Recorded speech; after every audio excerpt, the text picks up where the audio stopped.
Corps commander کے گھر میں حملہ کیا، اور وہاں جا کے یہ بھی سننے ہیں، ذرا سنیں بات، کہ وہاں جو کاغذات جو سیکرٹ فائلز پڑی تھی ان کو کسی طرح آگ لگانی تھی یا کیا کرنا تھا۔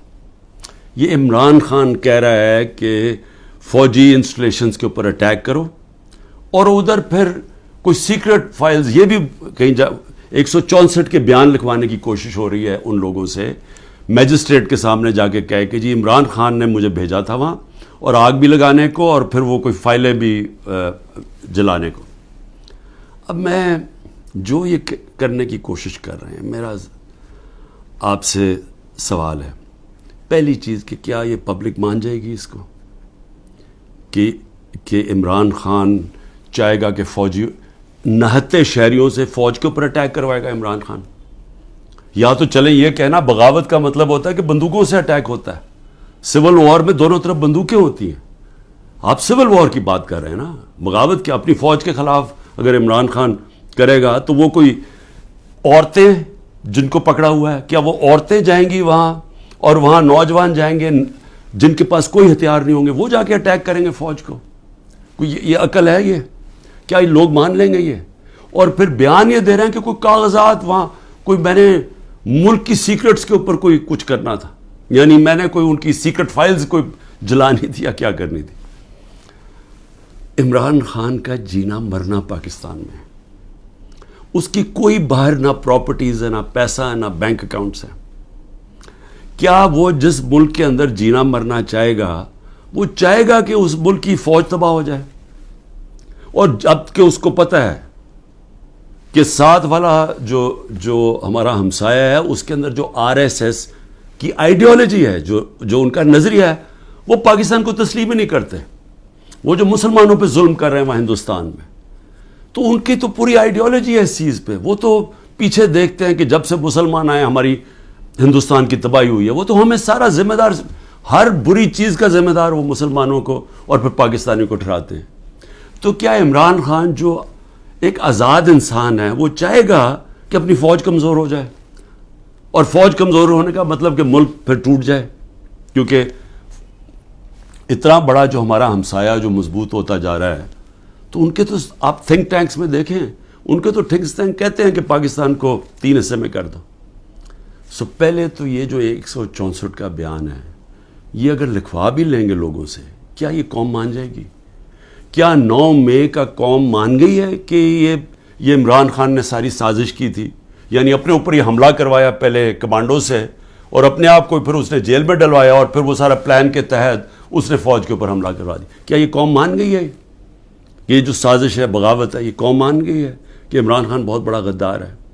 اور اگر آپ نے چیک کرنا ہے تو اوپینین پولز دیکھ لیں، سرویز اٹھا کے دیکھ لیں، کوئی سروے اٹھا کے دیکھ لیں، دکانوں میں نکل جائیں، بازاروں میں پوچھیں کہ کیا یہ واقعی عمران خان نے بغاوت کی تھی؟ اور میں آپ کو اس لیے یہ کہہ رہا ہوں کہ دیکھیں، جو پبلک اوپینین ہے وہ اس طرح کنٹرول نہیں ہو سکتا۔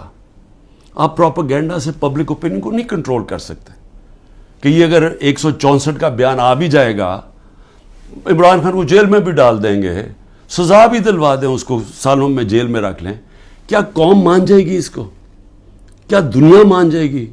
کیا جو بیرون ملک پاکستانی ہمارا سب سے بڑا اثاثہ بیٹھا ہوا ہے، 1 کروڑ پاکستانی باہر بیٹھا ہوا ہے، جن کی دولت سارے 25 کروڑ پاکستانیوں سے زیادہ ہے، اور وہی پھر سے میں کہتا ہوں، جب انشاءاللہ اس ملک کو ہم اٹھائیں گے ایک دن، تو وہ ان کی انویسٹمنٹ آئے گی جو بچائے گی شروع میں پاکستان کو، اور پھر دنیا سے انویسٹمنٹ آئے گی۔ تو میں ایک تو یہ کہنا چاہتا تھا کہ یہ اور کئی لوگوں کے اوپر تشدد کیا گیا ہے، بری طرح تشدد کیا گیا، اور صرف یہ بیان دلوانے کے لیے۔ اس کے علاوہ جو ہمارے سینئر لوگوں کو رکھا ہوا ہے جیلوں کے اندر ابھی تک، ان سے صرف وہ کہ جی بس بیٹھ کے کہہ دے کہ میں تحریک انصاف چھوڑ رہا ہوں۔ پھر ایک اور سازش چل رہی ہے، وہ کیا ہے؟ سازش یہ ہے جی کہ ہمارے اندر لوگ چھوڑے ہوئے ہیں، ہماری اپنی پارٹی کے، اور وہ جو جن کو انہوں نے توڑ لیا، جن کو انہوں نے کہلوا دیا کہ جی اب تو عمران خان کے اوپر کانٹا ڈال گیا، اس نے تو آنا نہیں ہے، تو وہی لوگ جا کے ہمارے لوگوں کو، جو ہمارے ٹکٹ ہولڈرز ہیں پنجاب میں، یا جو ہمارے ایکس ایم پیز ہیں، ان کو جا کے کہہ رہے ہیں کہ جی اب عمران خان نے تو آنا نہیں ہے، اس کے اوپر تو فیصلہ ہو گیا کہ اس کے اوپر تو ہم نے کانٹا ڈال دیا، تو اس نے آنا نہیں ہے، پارٹی بھی ختم ہو جائے گی اب. تو اس لیے بہتر یہ ہے کہ آپ ایک اور کسی، یا یہ جو پی ڈی ایم کی پارٹیز میں چلے جائیں، یا جو بھی ہم نے نئی کوئی پارٹی بنائی اس کے ساتھ چلے جائیں. یہ ایک پروپیگنڈا چل رہا ہے ہمارے لوگوں کو. لیکن میں آج سوال پوچھتا ہوں کہ کیوں نہیں پارٹی ٹوٹ رہی؟ کیوں نہیں وہ لوگ جن کے گھروں پہ حملے ہو رہے ہیں، ان کے بیوی بچوں کے اوپر حملے، ان کو بھی نہیں بخش رہے، ان کے بہنیں، ان کے رشتہ دار، ان کے بزنسز، ان کو نہیں بخشا جا رہا؟ وہ ہو رہا ہے پاکستان میں جو میں کبھی بھی نہیں سوچتا تھا کہ ہماری ملک میں ہو سکتا ہے. نہ کوئی ہماری روایتوں کی کوئی فکر کرتا ہے، نہ جو ہمارا دین، جو نبی صلی اللہ علیہ وسلم کی سنت تھی، حکم دیتے تھے کہ جنگ پہ جاؤ تو عورتیں بچے بوڑھوں کو، آپ نے دشمنوں کے عورتیں بچے بوڑھوں کو ہاتھ نہیں لگانا. یہاں نہ بوڑھے دیکھے جاتے ہیں، ماں باپ نہ دیکھے جاتے ہیں، نہ بچے دیکھے جاتے ہیں، نہ عورتیں. میری بہن، میری 3 بہنیں، ان تینوں کے کچھ نہ کچھ ان کے اوپر، ایک بہن کے اوپر کرپشن کیسز ڈالے ہوئے ہیں، دوسرے کے بیٹے کے اوپر FIR کاٹ دیے ہیں، ایک کے اوپر ایک کا بیٹا باہر چلا گیا ہے، پاکستان سے باہر چلا گیا.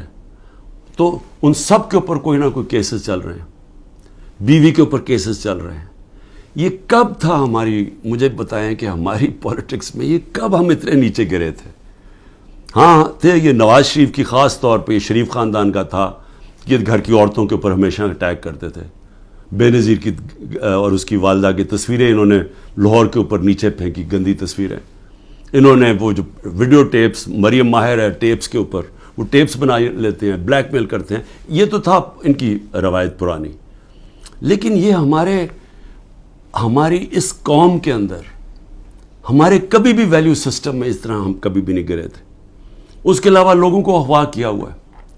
اور میں یہ ذرا بتا دوں کہ ہمارا اظہر ماشوانی، ہمارے سوشل میڈیا کا، اس کا بھائی کو 2 مہینے سے اٹھایا ہوا ہے. ہمارا جو علی اوان ہے، ہمارے اسلام آباد سے جو MN ہے، ان کے بھائی کو، وہ ایک پروفیشنل ہے، اس کا تعلق ہی کوئی پارٹی سے نہیں ہے، اس کو اغوا کر کے لے گئے.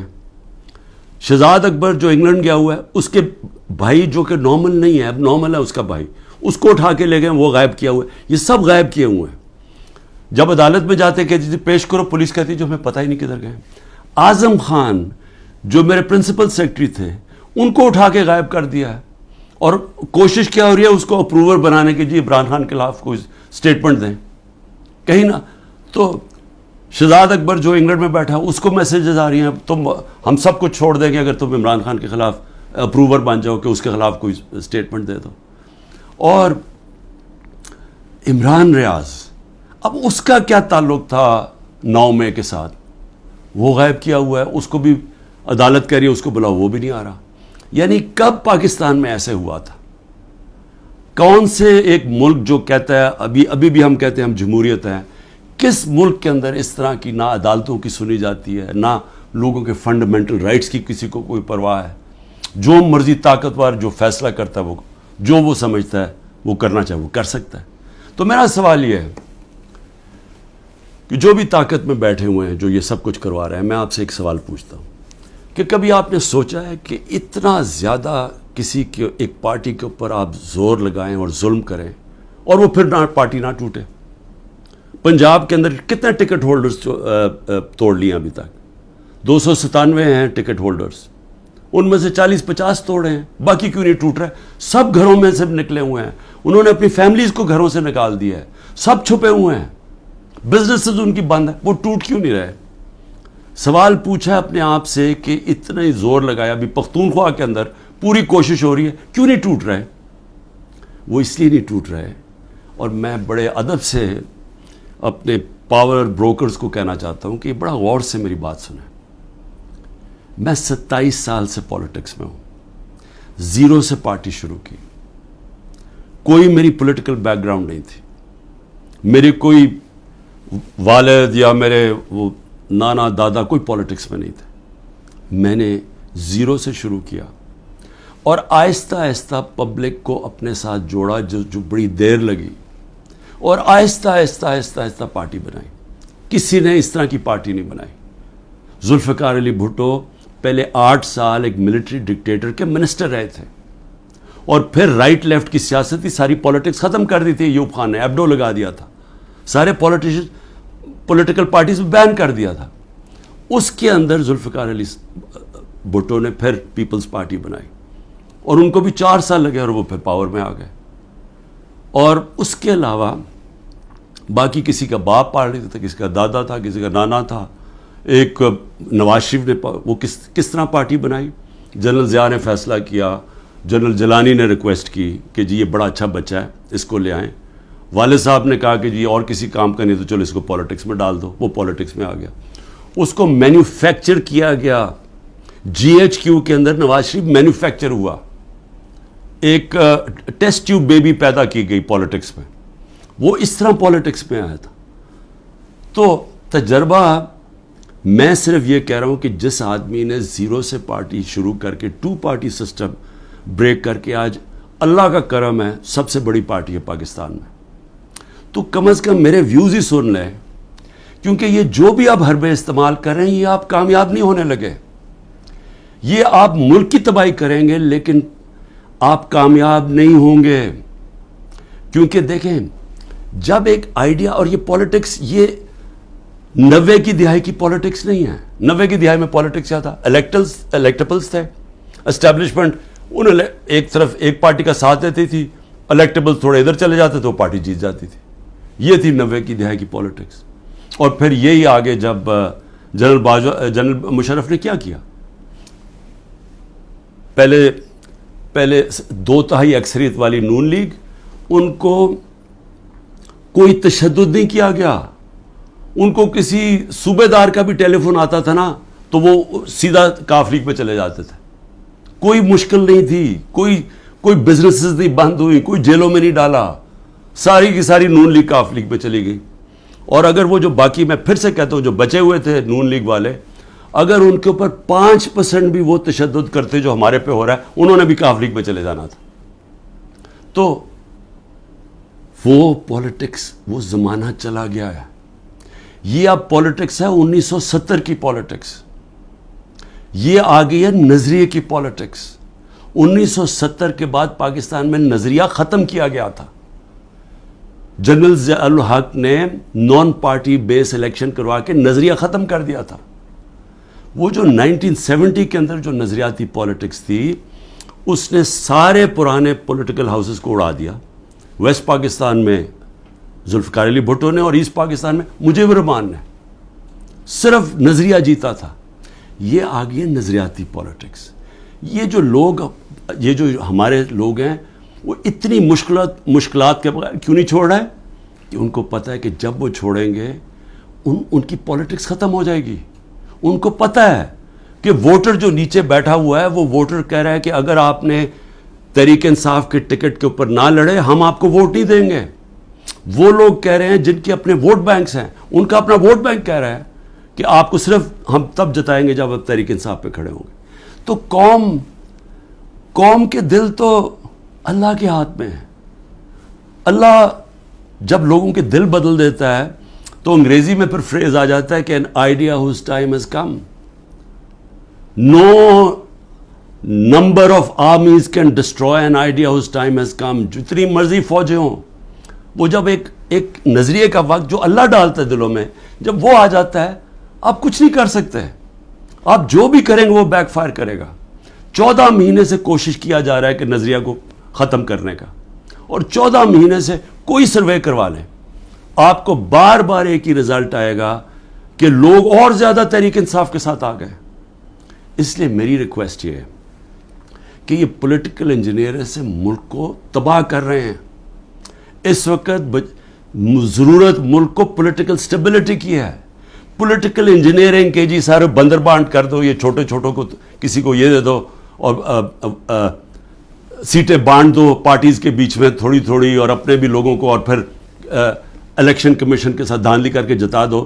یہ ملک کو ڈی سٹیبلائز کرے گا، یہ سٹیبلٹی نہیں لے کے آئے گا. اس میں بجائے سیاسی استحکام آنے پہ، جس کی وجہ سے معاشی طور پہ استحکام آئے گا، یہ الٹا ہو جائے گا. اس سے ملک تباہی کی طرف جا رہا ہے.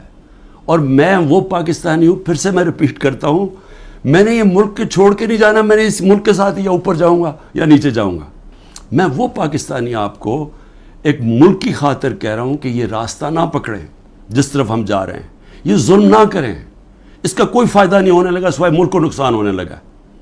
اور یہ اگر خیال ہے اب تک آپ کا کہ میں اس پریشر میں آ جاؤں گا، یہ جو 180 کیسز ہیں، 200 کر دیں کیسز، جیل میں ڈال دیں، ڈسکوالیفائی کر دیں، اس سے مجھے کوئی فرق نہیں پڑے گا. کیونکہ میں نے تو جو بھی ہوگا میں تو اپنے نظریے کے ساتھ کھڑا ہوں. لیکن یہ انجینئرنگ سے ملک کو وہ نقصان ہوگا جو ہماری معیشت کوئی بھی نہیں سنبھال سکے گا، اور وہ سب کے ہاتھ سے نکل جائے گی. تو ابھی بھی میں آخر میں یہ کہنا چاہتا ہوں کہ اگر یہ کہا جا رہا ہے جی کہ لیول پلینگ فیلڈ تب ہوگی جب نواز شریف آ جائے گا، تو ساروں کی تو کرپشن کیسز ختم کر دیے ہیں، تو رہ کیا گیا اب؟ تو اس کو بلا لیں واپس. وہ کیوں نہیں آ رہا پاکستان؟ چوری کر کے جیل کی سزا، جیل کی 10 سال کی سزا ملی ہوئی ہے، وہ اپنی کہتا ہے جی میری طبیعت نہیں ٹھیک، میں نے مر جانا ہے اگر مجھے برطانیہ نہ بھیجا. اس کو باہر بھیج دیا. یہ پرائم منسٹر نے عدالت میں ایفیڈیوٹ دیا اور ابھی تک کوئی ایکشن نہیں لیا. اور وہ وہاں بیٹھا ہوا اور وہاں جا کے پالیٹکس کر رہا ہے اور آرام سے زندگی انجوائے کر رہا ہے. انتظار کر رہا ہے کہ جب تک عمران خان جیل میں نہیں جاتا، پی ٹی آئی ختم نہیں ہوتی، وہ آتا نہیں. میں کہتا ہوں اس کو واپس بلا لیں، کیونکہ معاف تو ساروں کو کر ہی دیا ہے، اب تو کوئی کرپشن ایشو ہی نہیں گیا.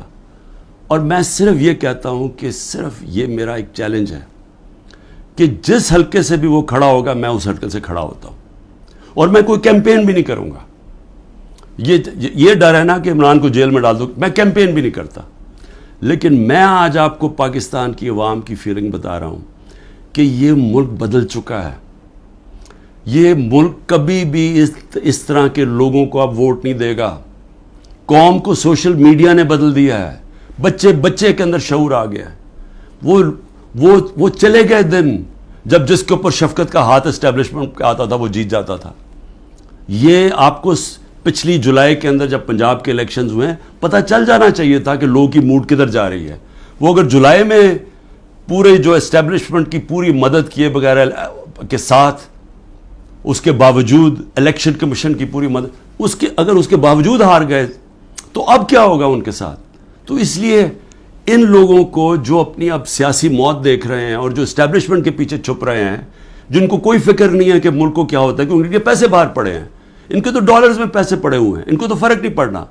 تو یہ آڑ لے کے بیٹھے ہوئے ہیں کہ ہمیں اسٹیبلشمنٹ کسی طرح پی ٹی آئی کو ختم کرے تاکہ جناب یہ ان کے پھر جو 30 سال سے پیسہ کھا رہے ہیں ملک کا اور باہر بھیج رہے ہیں، یہ اپنے وہ دھندے پہ لگ جائیں. یہ ان کی ہے. لیکن جن لوگوں کا جینا مرنا پاکستان میں ہے ان کو تو سوچنا چاہیے کہ یہ تباہی کی طرف ملک کو نہ لے کے جائیں. پاکستان زندہ باد.